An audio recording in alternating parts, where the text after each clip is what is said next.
Are doing well. सो आज हम एक बहुत ही इंटरेस्टिंग टास्क के बारे में बात करने वाले हैं एंड ट्रस्ट मी, ये करने में आपको बहुत मज़ा आएगा। सो सबसे पहले तो मैं हर वीडियोस में आपको बताती हूँ, आपको क्लैरिटी होनी चाहिए आप अपनी विशेस के रिगार्डिंग। सो अभी आपको क्या करना है, आपको एक बार ज़रा सोचिए, आपको आज से 1 ईयर बाद आप क्या चेंजेस चाहते हैं अपनी लाइफ में। जैसे सपोज़ आज 20 मई है, 20 मई 2025। सो अगले साल मतलब 2026 तक, यही सेम डेट 20 मई 2026 तक आप क्या क्या चेंजेस चाहते हैं, आप क्या चाहते हैं। लाइक आप तब कि 1 साल तक आपका नया घर बन के तैयार हो जाए, आपको एक गाड़ी मिल जाए, आपके बिजनेस में, आपके जॉब में प्रमोशन हो जाए, और या फिर शायद आपके मार्क्स, आपका रिज़ल्ट आने वाला होगा, शायद आप +2 में हुए हैं और उस टाइम आपका अच्छा रिज़ल्ट आ जाए। जो भी आप चाहते हैं, सबकी पहले तो आपको क्लैरिटी होनी चाहिए। फिर आपको क्या करना है कि एक लेटर लिखिए अपने लिए। सपोज़ करिए कि आप जो है, एक बार सोचिए कि आप 2026 चल रहा है और आप वो सारे चेंजेस आप सब देख चुके हैं, जो आप चाहते थे वो सब ऑलरेडी आपको मिल चुका है। तो अब आप क्या करेंगे, जो आप आज हैं उसको एक लेटर लिखेंगे, अपने आप को एक लेटर लिखेंगे। सपोज़ आप 2026 वाले हैं और आप लोग एक लेटर लिखेंगे अपने 2025 वर्जन को कि मैं तुम्हें पूरी, जैसे भी आप लेटर लिखते हैं कि I want to tell you कि मेरी लाइफ में ये हुआ था, ये हुआ है, ये हुआ है, सब कुछ आपको अपनी एक लेटर की तरह आपने लिखना है।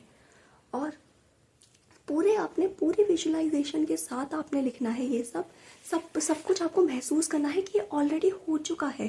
अपने लिए जो भी 1 ईयर में चेंज आते हैं, ये लेटर आप लिखिए और उसके बाद 5 साल में आप क्या क्या चेंजेस चाहते हैं वो भी लिखिए। एक लेटर आप अपने लिखिए 1 साल बाद वाला, एक लिखिए 5 साल बाद वाला, दैट्स इट।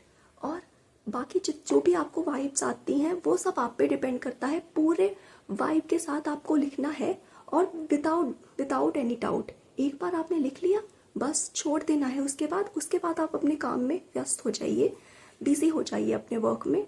उसके बाद आपको इन सब के बारे में सोचने की ज़रूरत नहीं है। फिर कभी कभी ऐसा हुआ, कभी कभी आप उठ के वो लेटर पढ़ सकते हैं, बट ध्यान रखिए उस टाइम पे आपको बहुत अच्छा फील होना चाहिए। ऐसा नहीं है कि आप लोग लेटर पढ़ रहे हैं और फिर आप सोचने लगे यार ये तो मैंने ही लिखा था, यार ऐसा कुछ चेंज मुझे लगता नहीं आएगा। नो, बिल्कुल आपको अपने गोल्स पे बिल्कुल आपको मतलब भरोसा रखना है, यूनिवर्स पे ट्रस्ट रखना है कि हाँ ये सब हो जाएगा, ठीक है। And thank you so much. कोई भी क्वेरीज हो तो कमेंट सेक्शन में ज़रूर बताइएगा। Thank you. तो चलिए मैं आपको एक सैम्पल दिखाती हूँ कि कैसे आप अपनी लेटर राइटिंग टेक्निक कर सकते हैं। तो सबसे पहले तो एक कॉपी और एक पेन ले लीजिएगा, और सबसे बड़ी बात आपको पता होना चाहिए, आपको पूरी क्लैरिटी होनी चाहिए कि आपको 1 साल के अंदर क्या चेंजेस चाहिए। तो यहाँ पे एक सैम्पल दिखा देती हूँ कि सबसे पहले आपने लिखा है हेलो, यहाँ आप अपना नाम लिख लीजिएगा। फिर आएगा कि I am your name from May 2026, I am writing this letter to tell you that I am working in dash company. जिस भी कंपनी में आप जॉब चाहते हैं वो लिख लीजिए, with dash rupees dash per month, जो भी ये सैलरी है। तो यहाँ पे मैंने शायद सैलरी लिखना भूल गई, तो यहाँ लिख देती हूँ विथ सैलरी। थोड़ी राइटिंग में प्रॉब्लम है तो please, salary rupees dash per month and here the environment is awesome. यहाँ पे आपको पूरी डिटेल में बताना है कि जो कंपनी, जैसे आपकी जॉब लग गई, उसके बाद आता है कि वहाँ का एनवायरनमेंट कैसा है। My colleagues are amiable by nature, मतलब मैं आपके कोलीग्स जो हैं वो मेरे कोलीग्स बहुत ज़्यादा फ्रेंडली हैं और मेरा बॉस भी बहुत डिसेंट है। ऐसे ही आप अपनी सारी विशेस ऐसे ही करके लिख लीजिएगा, ठीक है। एंड अगर आपको हिंदी में लिखना है, आप हिंदी में भी लिख सकते हैं, किसी भी भाषा में आप लिख सकते हैं। ज़रूरी नहीं है कि आपको इंग्लिश में लिखना है, हिंदी में लिखना है। आपको किसी भी कलर्ड पेन से लिख सकते हैं। ज़रूरी नहीं है कि ब्लू लिखना है या येलो लिखना है, ऑरेंज होना चाहिए, कोई भी पेन हो सकता है। ब्लैक भी आप यूज़ कर सकते हैं।